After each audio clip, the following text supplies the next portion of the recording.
या स्टूडेंट, इस क्वेश्चन को अगर हम देखते हैं तो इसमें कहा गया है कि two wires of equal diameter of resistivity rho 1 and rho 2 and length, यहाँ पर ये L1 एंड L2 होगा, और L1 and L2 respectively are joined in series, the equivalent resistivity of the combination क्या होगा।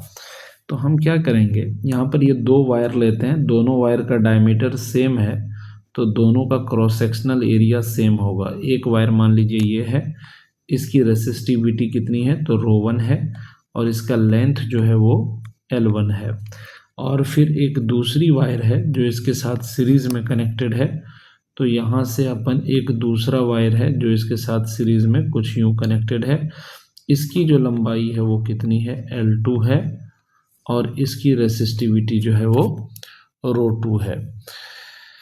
तो हमें इसका इक्विवेलेंट रेसिस्टिविटी निकालना है। तो अगर मैं इसके R इक्विवेलेंट का फॉर्मूला लिखूं तो मैं कह सकता हूं, चूंकि ये दोनों सीरीज में है तो R equivalent will be equal to हो जाएगा R1 प्लस R2 के बराबर। अब इस R इक्विवेलेंट को मैं लिख सकता हूँ टोटल जो रेसिस्टिविटी होगा रो, और इनटू टोटल R लिखने के लिए यहाँ से लेकर के अपन को यहाँ से यहाँ तक का लेंथ लेना पड़ेगा।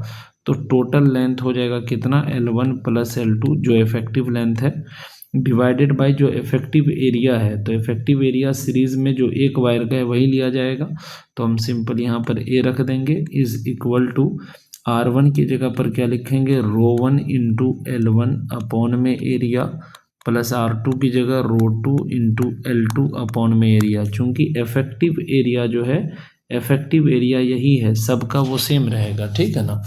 तो आप ये कह सकते हो कि सर यहाँ से एरिया इसका कॉमन लेके कट कर सकते हो, तो you can say row is equal to हो जाएगा हमारा रो 1 L1 प्लस हो जाएगा रो 2 L2 अपॉन में हमारा L1 प्लस L2 आ जाएगा।